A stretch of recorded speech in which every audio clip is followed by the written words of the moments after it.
Takdir yang tertukar. Tahun 2006, rumah sakit bahagia.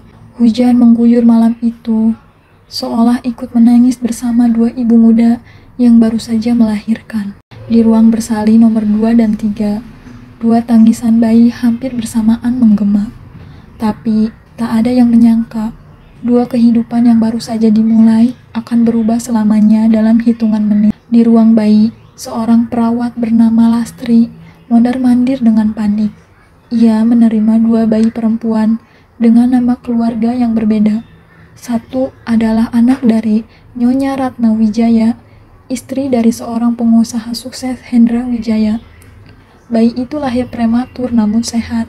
Satu lagi adalah anak dari seorang wanita tak dikenal, ditulis dengan catatan sebagai ibu tunggal. Dengan nama bayi ditunda karena sang ibu belum sadar. Lastri melihat sekeliling. Malam itu sunyi, hanya suara hujan dan dengung lampu neon di atas kepala. Lalu suara langkah kaki membuatnya menoleh. Seorang pria dengan jas panjang hitam masuk ke ruang bayi. Wajahnya tertutup masker dan topi. Perawat Lastri, "Iya, saya. Siapa Anda?" Pria itu meletakkan sebuah amplop besar di atas meja.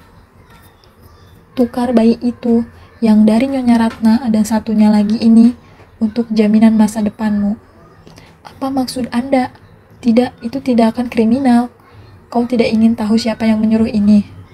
Tapi yakinlah, ini demi kebaikan semua orang." Lastri membuka amplop itu, matanya membelalak, uang jutaan rupiah di dalamnya. Tangannya gemetar, tapi malam itu ketakutan dalam keserakahan mengambil alih logika.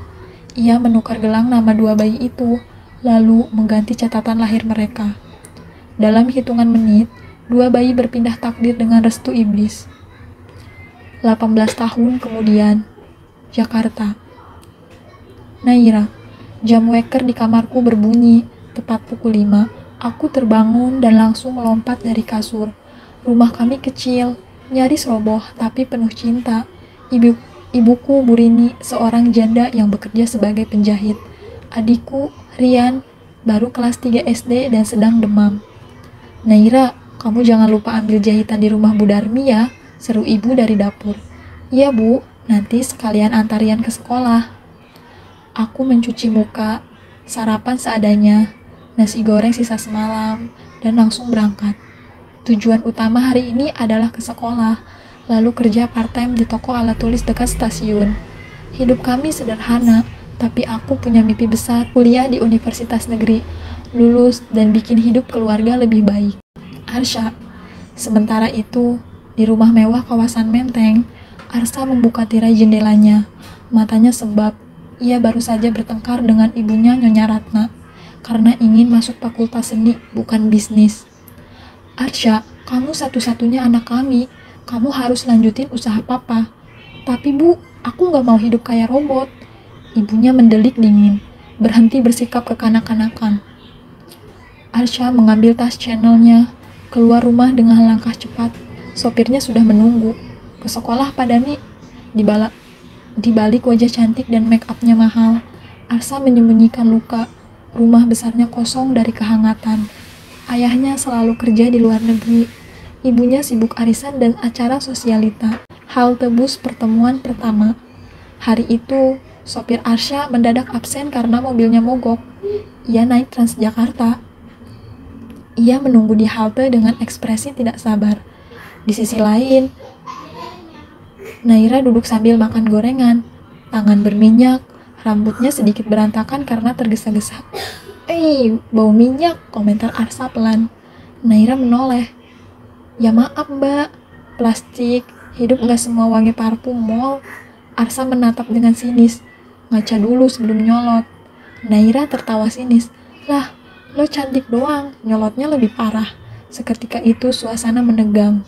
Mereka saling pandang, saling menyindir. Tak tahu bahwa darah mereka seharusnya tak berada di tubuh itu. Sekolah.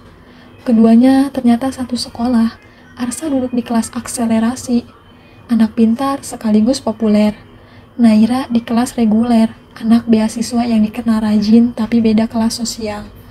Mereka tidak pernah akrab dan mungkin tidak akan pernah. Tapi nasib mulai memainkan perannya. Di ruang UKS, Naira dipanggil karena perlu cek golongan darah untuk donor siswa. Ketika datanya dimasukkan, suster terlihat bingung. "Ini, kamu bilang kamu anak golongan darah A." "Iya, kenapa? Di kartu keluarga kamu tertera O." Naira menyernit. "Mungkin salah cetak kali." Suster mencatat, tapi matanya tampak curiga. Sementara itu, Nyonya Ratna menerima hasil tes DNA dari laboratorium swasta. Ia diam, lalu meremas kertas itu. "Bukan, dia bukan anakku. Tapi Arsya duduk di kafe sekolah sendirian. Naira lewat di luar jendela. Mereka tak saling menoleh, tapi semesta mulai menyusun teka-teki mereka. Kau tidak bisa memilih tempat lahirmu, tapi kau bisa memilih untuk mencari kebenaran."